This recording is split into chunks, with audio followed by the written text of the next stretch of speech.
My dad used to have a mustache for the longest time. I remember when he had cancer, he could no longer grow in his facial hair the same way that he'd been able to before. So he hasn't had a mustache for a while. But he had a mustache, I want to say, for like 30 years. And looks like the epitome of 80s man. If you take a look of pictures at old Gare Bear in his prime, like he's got the short shorts and he's got the mustache going. And I'm like, yeah, dad slayed the 80s. Anyway, back to this. The Houston Texans, the team that is not slaying the 2020s. Hey-oh. That's a decent transition. C-. 2010 really was, or the 2010s were the best decade of Texans football. The golden era of Houston Texans Not football. even close. These are the times we are living and something. I was trying to sing a Billy Joel song. I forget the actual lyrics to it. So, look, talking about the 80s just a second ago, I don't know how many people appreciate good 80s television. Sean Mapes and I were talking about this before the start of the show. There are a couple of shows that I enjoy putting on in the background. You might not be surprised to know that I am a fan of Magnum P.I., starring Tom Selleck, who maybe has the greatest mustache of all time. You also might know that I'm a fan of the television show Macgyver. And I explained it yesterday. Macgyver is a show about a man who I want to say is like ex-military, who is constantly thrown into situations where he's got to improvise, and somehow he'll cobble together like a flamethrower out of a toothpick and a piece of gum. You don't know how he does it. He just does it. And he has an arch rival.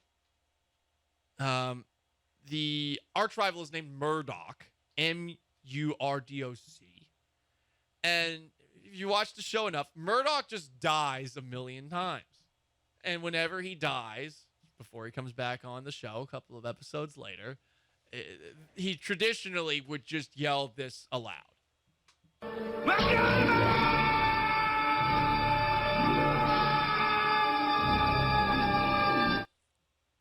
And that's what we're looking for.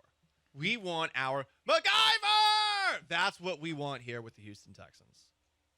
I don't know, maybe a little ambience, Sean. Can we put the theme song to Macgyver on in the background? Because there is another Macgyver-esque coaching candidate that the Houston Texans are looking at. 80s theme song.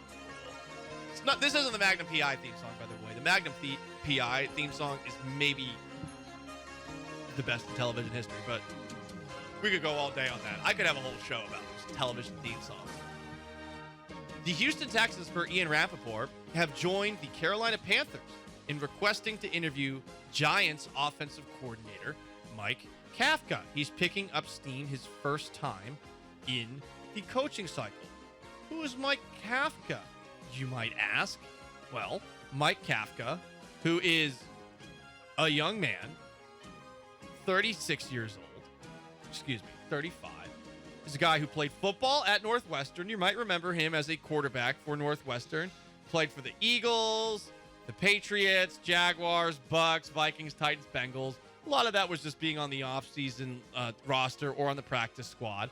And then he joined Pat Fitzgerald's coaching staff as a graduate assistant.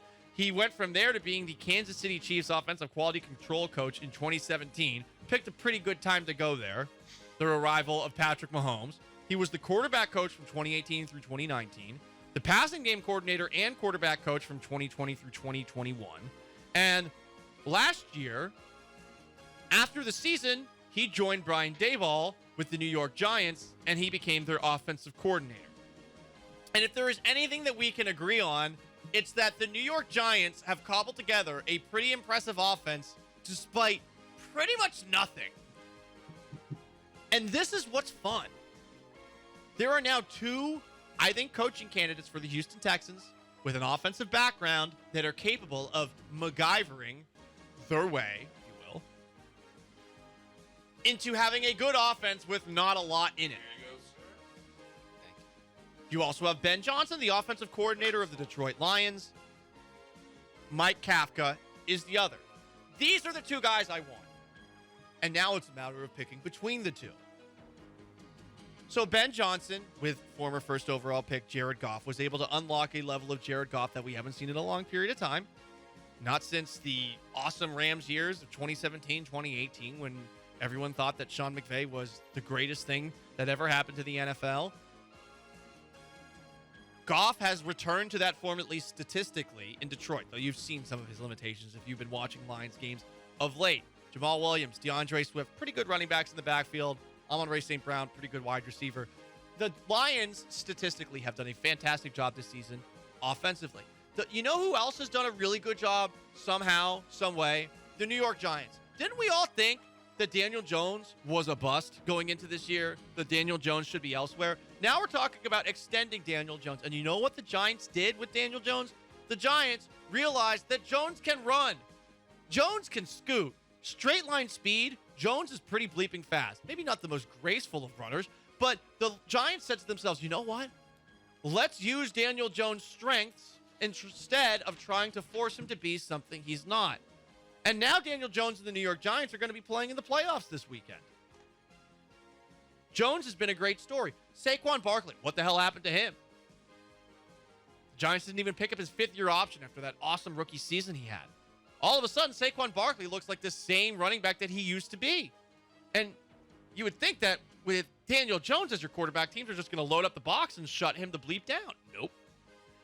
And on top of that, can you name a Giants wide receiver? Because Kadarius Toney, they traded him to the Kansas City Chiefs.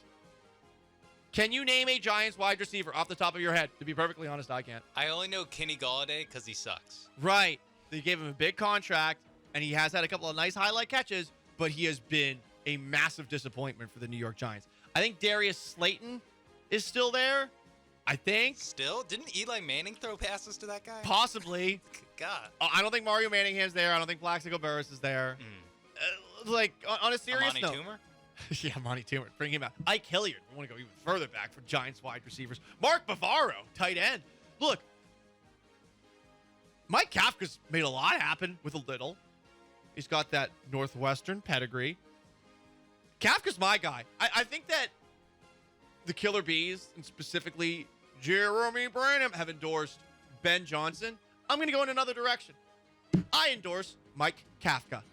Mike Kafka is the official future Macgyver, future Houston Texans football coach of the Paul Gallant Show, featuring Sean Mapes.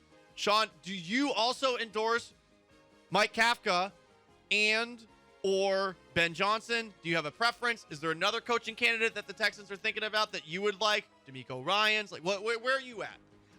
Kafka's good enough. I'll be honest. I didn't even consider Ben Johnson because for some reason I assumed he was black and I didn't think they would hire him. Wow. And then I looked him up for yesterday's show. Oh, he's white. You thought? Wow. Because, Sean, you're buying into the CNN narrative, aren't you? You know, I just thought, like, they're not going to hire a third straight. Why? Actually, technically a fourth straight because Romeo Crennel. I never count the interim coach because you just have to promote someone. Like it's not. They didn't do a hiring process to land on Romeo Crennel. They might have. There's Who other they coaches ask? on the staff that they thought about putting in there Who they probably. ask, Tim Kelly. Tim Kelly might be the offensive coordinator of the Titans pretty soon because they fired Todd Downing, the offensive coordinator. He is on that coaching staff. How about Bill O'Brien as the offensive coordinator for the Titans? That would be funny. No, Bill O'Brien's in New England, like lock of the century. I don't know if you can bet on that anywhere, but Bill O'Brien will be the next Patriots offensive coordinator. Are you breaking the news right now? No, but I that's gonna happen. You're breaking the gut feeling news. I can't believe that I want that to happen too as a Patriots fan. That's how bad things are for me. It's the Patriot way. Jesus, he wasn't even good as an offensive coordinator, to be perfectly honest. Back in the day, like there was a clear step down from Josh McDaniels to Bill O'Brien. Really was a clear step down. But now the job's easier with Mac Jones instead of Tom Brady. Stop. God, you're just rubbing it in. See, it's bad in other NFL cities, Houston Texans fans. It's bad elsewhere. Anyway, I would like the Texans to hire a Macgyver-esque head coach, Mike Kafka, who made Daniel Jones look good this year by creating an offense that highlighted his strengths, an offense that doesn't have any wide receivers to throw to, and an offense that somehow also found the fountain of youth for Saquon Barkley. Mike Kafka, to me, is the most, I think, Macgyver-esque candidate there is. Followed closely by Ben Johnson, and honestly, either of those two I would gladly take. I don't really have a preference because I've said before, it's really hard to predict what will and what will not be in the NFL, especially when it comes to the draft, but also when it comes to hiring coaches, hiring coordinators. I think last year, most people assumed that Brian Daboll would be a damn good coaching hire. I don't think there's one coaching candidate out there that's on that level right now. Because Daboll was with Alabama, Daboll was with the Patriots, and of course you saw what he did with the Bills and Josh Allen specifically. Like that probably over the last couple of years is like the most Trevor Lawrence-esque coaching prospect that we have seen. I don't think that guy exists right now. So I will take between these two. Give me one or the other.